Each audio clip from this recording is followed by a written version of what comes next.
There was a girl sitting in her room. Her name was Rocio, and she was a cheerful child. Not long after, someone knocked on her door. Then Rocio opened the door and greeted a woman. Her name was Giselle, who was a former Miss Beauty. It turned out that they met when Giselle was singing at a market. Hearing the sound of a woman coming made Rocio's father, come into the living room. Giselle introduced herself to Roberto. She said that Rocio has potential to become a model. A few moments later, Rocio's brother arrived. His name was Miguel, who just came home from playing. Giselle was very impressed to see little Miguel's handsomeness. Then Giselle said that Roberto's 2 children could become models as long as they took part in the photo shoot contest tomorrow. Hearing that, Roberto, Rocio, and Miguel were very enthusiastic. The next morning, Roberto took his 2 children to Giselle's apartment to take part in the photo shoot according to Giselle's orders. When they arrived at the apartment, Giselle happily welcomed the 3 of them. However, Giselle didn't allow Roberto to wait for her 2 children. Giselle told Roberto to pick up Miguel and Rocio at 7 p.m. After Roberto came home, Giselle prepared Miguel and Rocio for the photo shoot. In Giselle's apartment, there were many children who were also taking part in the photo shoot. That evening, Roberto picked up his 2 children. But Roberto was surprised. He saw that there was no one in the apartment. This fact made Roberto realize that there was something wrong with Giselle's offer that his children would be models. Roberto thought that Miguel and Rocio were kidnapped by Giselle. Meanwhile, in Calastio, California, there were 2 special agents for domestic security investigations named Tim and Chris. They secretly went to the house to catch a criminal whose job was uploading photos and videos of children to become targets for human trafficking. After they catches the man, Chris and Tim returned to their office. Chris then said that he wanted to quit his job. He felt that he caught many pedophiles, but Chris and Tim didn't succeed in taking the children back. When Tim heard about his friend's thoughts, he was annoyed and answered that it was possible that they had not saved any children because they were already outside the United States. However, it didn't make Chris change his mind because he wanted to keep stopping working. After that, Tim saw several videos that showed boys and girls being sex slaves for pedophiles. Tim, who has a very kind heart, shed tears because he couldn't bear to see the children. Then Tim headed to a cell to meet Oshinsky, the children's video distributor. Tim pretended to say that Tim was a pedophile like Oshinsky. He did this so he could find out the whereabouts of children who were being sold as sex slaves. Even after Tim approached Oshinsky, Tim was willing to release Oshinsky. When they arrived at Oshinsky's house, Tim lied to the man saying that he wanted a boy to fulfill his desires. Seeing Tim, who was serious about his words, Oshinsky became increasingly convinced that Tim was just like him. Until the next day, Oshinsky looked for a boy for Tim. After that, Oshinsky invited Tim to meet at a restaurant. With a happy face, Oshinsky handed over a photo of a boy named Miguel. He was Roberto's son who was kidnapped by Giselle. Seeing Miguel's photo, Tim thought that all he had to do was meet Miguel. So he placed Oshinsky back in prison. Oshinsky had no idea that Tim would set him up. At the same time, the police came and arrested the man. The next morning, Tim went to the American border. He saw a car that contained a man and a boy. The man named Buchanan, who took Miguel.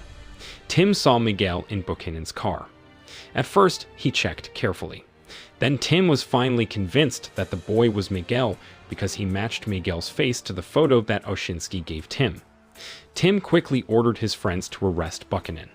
Meanwhile, he approached Miguel, who said that his name was Teddy Bear. Hearing this, Tim was very sad because he felt that Miguel had been influenced by people like Buchanan. Tim slowly asked about his real name, and finally the boy said that his name was Miguel. After that, Tim took Miguel to the hospital to be examined by a doctor. Not long after, the doctor said that Miguel had injuries as a result of sexual abuse. Hearing that, Tim felt very sad. Then Tim invited him to dinner together while Tim sought more information from Miguel.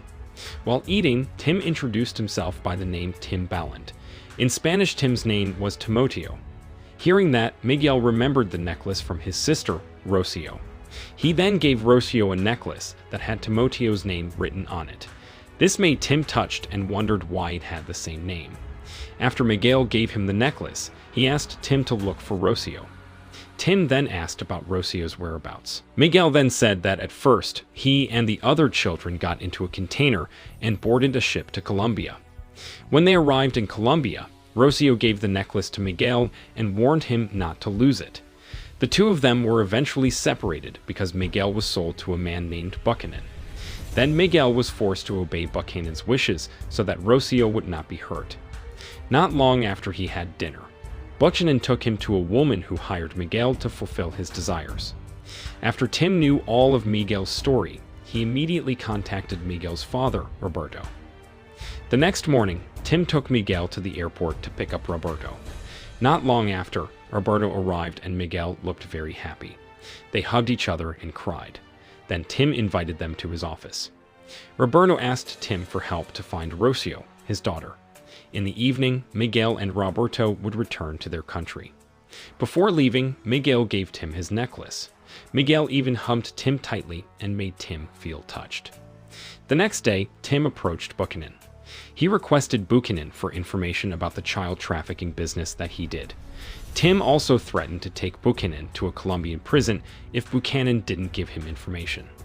Hearing that, Buchanan was forced to give information about the sketch of Giselle's face. Then Tim quickly contacted a Colombian police officer named George. Tim said that he wanted to invite George to work together to catch Giselle. Meanwhile, Rocio got a tattoo on her back. Then Rocio went to a hotel and met an old man who hired Rocio. Then how dare the old man enjoy Rocio's child's body? In Tim's office, he asked permission from his boss, Frost, to carry out a mission to rescue a child named Rocio. Hearing that Frost refused because they were just Homeland Security. Apart from that, there was no law regulating cooperation with foreign countries to investigate the slave trade. However, Tim, who really wanted to help the children, continued to urge Frost. Until finally, Frost touched and gave Tim permission. He even helped falsify reports that Tim went to Colombia to attend training, even though Tim went to look for Rocio. Hearing this, Tim was very pleased with Frost's decision. In the afternoon, Tim went home and asked permission from Catherine, his wife. After Tim explained what happened to the children, Catherine was happy to support her husband. Then Tim went to Cartagena, Colombia. When Tim arrived in Colombia, Tim was greeted by Georgie. Then George immediately took him to a club to meet someone. While walking in the lobby, George said that Vampiro was a good person. He often bought slaves to free them. A few moments later, George and Tim met a former cartel named Vampiro. When they met, Vampiro immediately advised Tim to dress casually like someone on holiday so that bad people wouldn't suspect him. Then Vampiro asked about Tim's reasons for fighting so far to help the children who were slaves. With a serious and firm look, Tim explained that he felt that the children were innocent. They were also children of God, who should not be bought and sold. Then Vampiro asked about who Giselle kidnapped. Tim said that the child's name was Rocio, who was Honduran. Vampiro then said that he knew Giselle. He knew that Giselle was a woman who was good at deceiving, so many children were fooled by her. It turned out that Vampiro also knew that Giselle's real name was Katie Juarez. Hearing this, Tim then asked Vampiro to invite Giselle as soon as possible.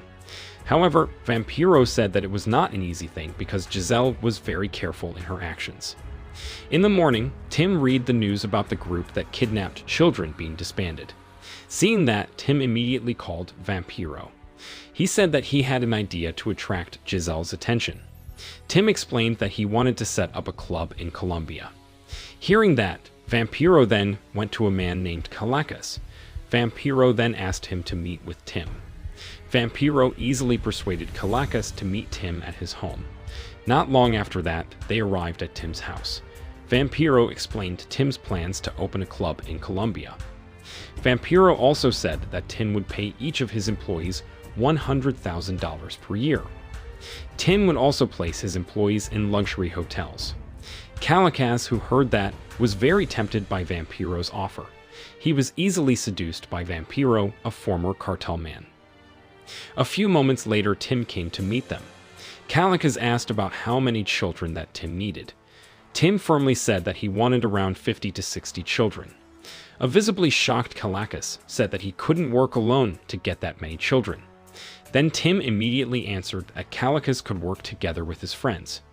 Therefore, Callicus immediately met his friends after he met Tim.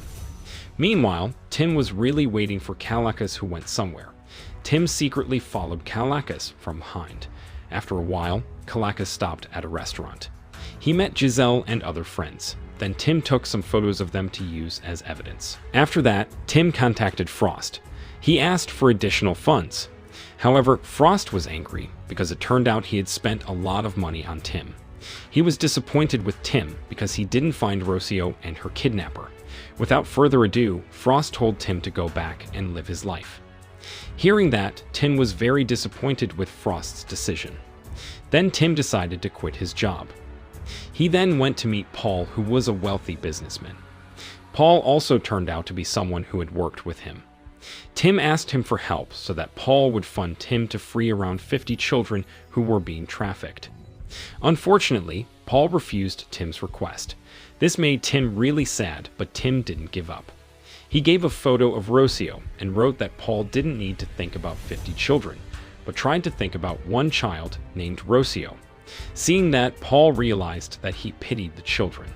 Until he went home and met Tim, Paul said that he was willing to fund Tim. With great joy, Tim then became enthusiastic again. In the evening, Paul and Tim went to Bogota and signed a work contract. Finally, Paul, Tim, and Vampiro managed to meet Giselle at the hotel. Tim then explained to Giselle that he wanted 50 children. Tim also said that as payment he would give Giselle the island and money. Hearing that, Giselle immediately agreed. They then toasted to celebrate the collaboration. After finishing his business, Tim got a call from Frost, who said that he had managed to contact the U.S. Embassy in Colombia. He said that they were willing to accompany the rescue operation. This good news made Tim even more enthusiastic about catching the bad guys. The next day, Tim, his friends, and the police prepared a place on the island that would be given to Giselle. They installed CCTV in clearly visible corners. Not long after, Giselle and her friends arrived on the island.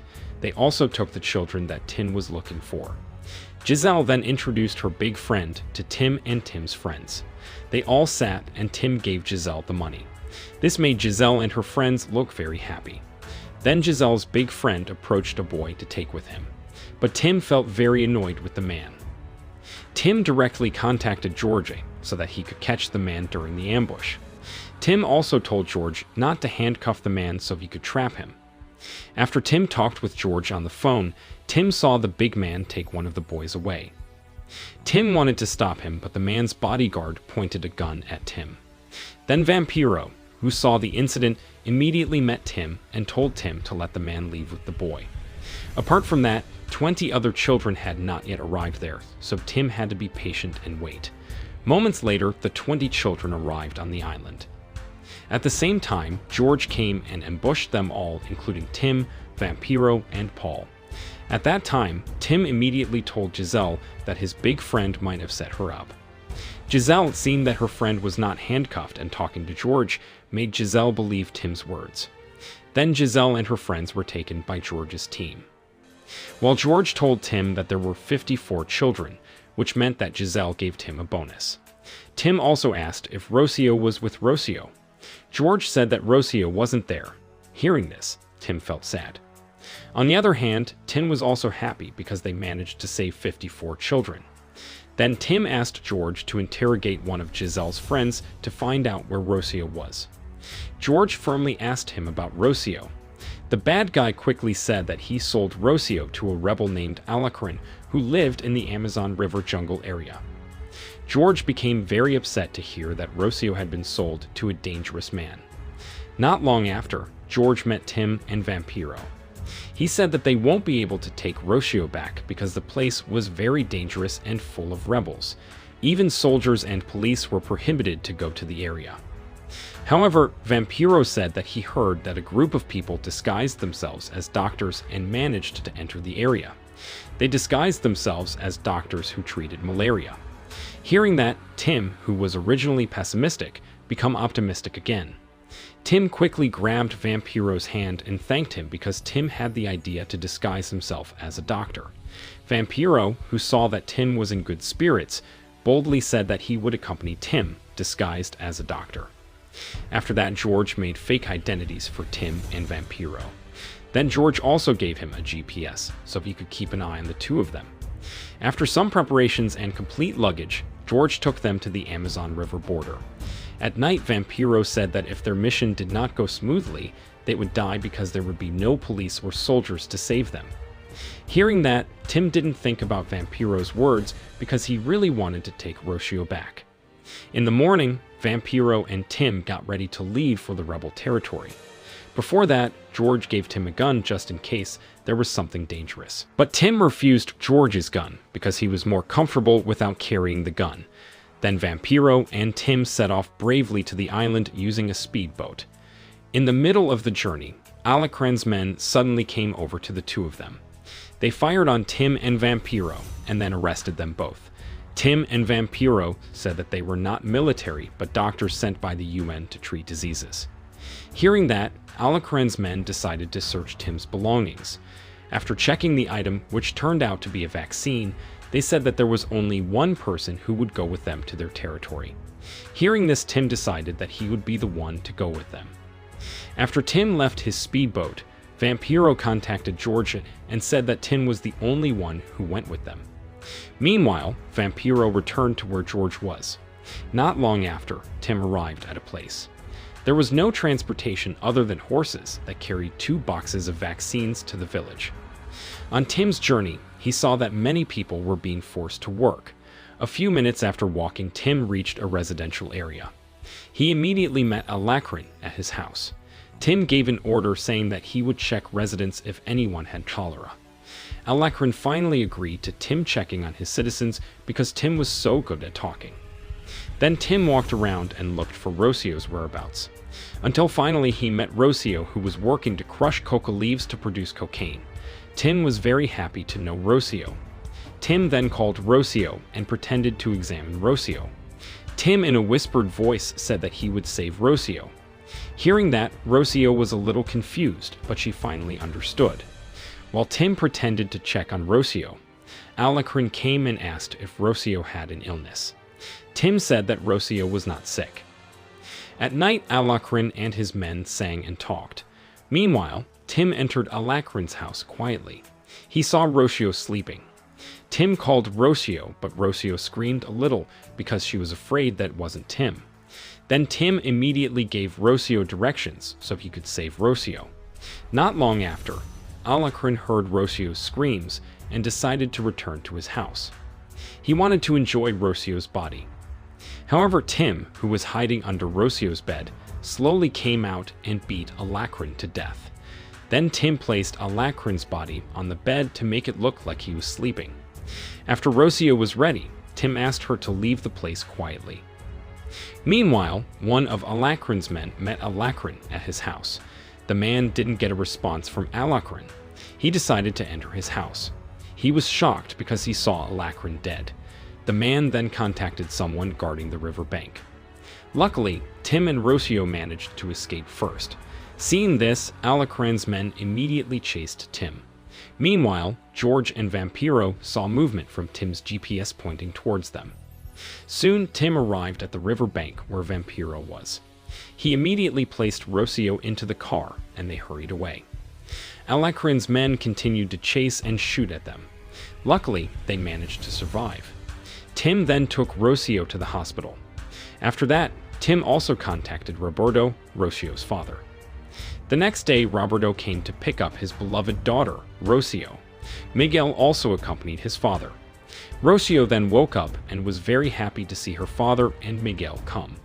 Roberto was very grateful that Rocio was safe.